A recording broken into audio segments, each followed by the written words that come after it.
एक गांव में रूपा नाम की एक लड़की रहती थी। उसकी माँ काफी कम समय में ही गुजर गई थी, जिसकी वजह से उसके पिताजी ने दूसरी शादी कर ली। सौतेली माँ रूपा को हर पल किसी न किसी तरीके से सताती रहती थी। सौतेली माँ का एक लड़का था, पर वह अपने लड़के से कुछ काम नहीं करवाती।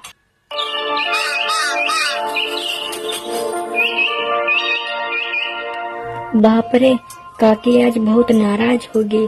आज मैं बहुत लेट उठी। ए भगवान, आज मुझे बचा लेना काकी से। अरे ओ रूपा भाई, आज तुम इतनी घबराई क्यों लग रही हो? वो समय तुम्हें बाद में बताऊंगी, अभी मुझे जल्दी से पानी भर के जाने दो। अरे पता नहीं तुम अपनी सौतेली माँ से इतना क्यों डरती हो। अगर मैं तुम्हारी जगह होती तो तुम्हारी काकी को मैं ठीक कर देती।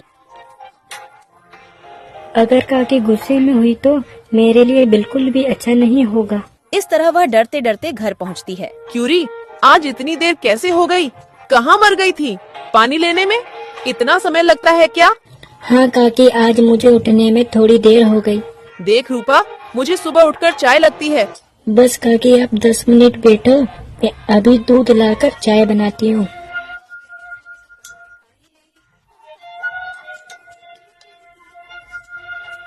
और इसके बाद वह जल्दी से जाकर दूध निकालकर चाय बनाकर काकी को देती है।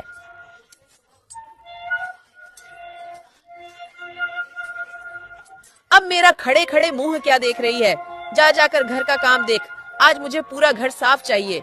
जाके घर में पोछा लगा। काकी, अगले हफ्ते तो की थी सफाई और अभी तो पूरा घर साफ है। काकी, मैं अगले हफ्ते दोबारा सफाई कर दूंगी।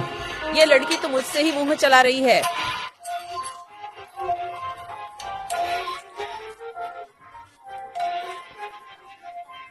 क्यों उस बेचारे से तुम इतना काम करा रही हो?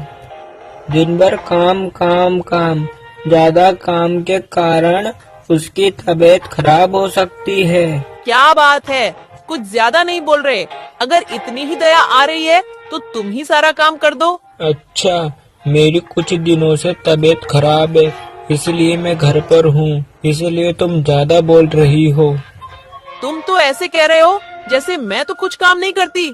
ज्यादा अक्कल मत लगाओ। इस तरह अपने पति को भी कोसती रहती है।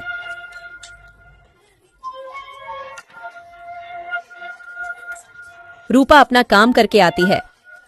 काकी, घर का सारा काम खत्म हो गया। मैंने पूरा घर में पोछा भी लगा दिया। ठीक है, कोई एहसान कुछ नहीं किया। अब जाकर घंटे 2 घंटे गाय चराकर आ। गाय चराने तो श्याम भैया जाते हैं ना, तो फिर मैं गाय चराने क्यों जाऊंगी काकी? उसकी तबीयत खराब हो रही है। एक दिन गाय चराएगी तो मर नहीं जाएगी। जाती हूँ। रूपा सभी गायों को लेकर जंगल की ओर चली जाती है।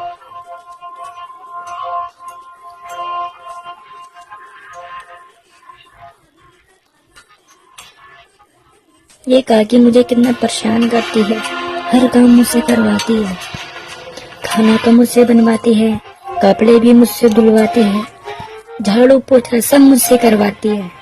इससे बेहतर आज मैं मर जाती हूँ। ये काकी से तो मैं बहुत परेशान हो गई हूँ। जैसे ही रूपा तालाब के नजदीक जाती है, वैसे ही वहाँ से एक बेताल आ जाता है। अरे तुम कौन हो? तुम्हारा नाम क्या है? तुम यहाँ क्यों आए हो? तुम क्यों इस तालाब में कूदकर अपनी जान देना चाहती हो? अगर तुम ऐसा करोगी तो जीवन भर तक भटकती रहोगी। तो फिर मैं क्या करूँ? मेरी माँ मुझे बचपन में ही छोड़ चली, जिस कारण मेरे पिता ने दूसरी शादी कर ली।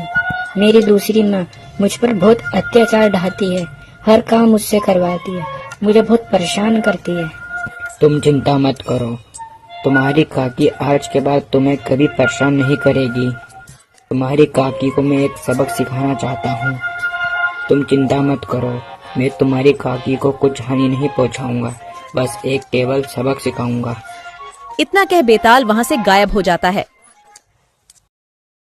अरे बाप रे, तुम कौन हो? आज ही सुनते हो? जरा जल्दी से इधर आओ। कोई भी नहीं आएगा, तुम्हारी आवाज इस कमरे से बाहर भी नहीं जाएगी। तुम कौन हो? यहाँ पर क्यों आए हो? मैं तुझे अपने साथ ले जाने आया हूँ। तुझे भी अपनी तरह ही बना दूंगा, चुड़ैल। क्या कृपा करके मुझे छोड़ दो, मैं तुम्हारे साथ नहीं जाना चाहती। तुझे मैं एक शर्त पे छोड़ दूंगा। तुम जो कहोगे मैं वह करूँगी, मुझे छोड़ दो। अगर तुम तुम्हारी सौतेली बेटी रूपा उस बेचारी से दिन रात काम कराती हो, तुम उसे पराई समझती हो।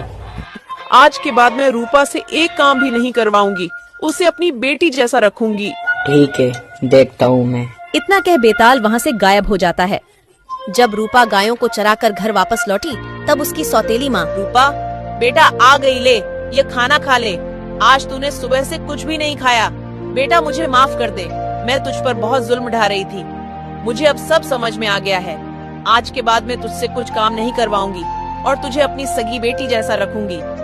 रूपा अपनी सौतेली माँ को देखकर खूब खुश हुई और वह बेताल कोई और नहीं रूपा की माँ थी।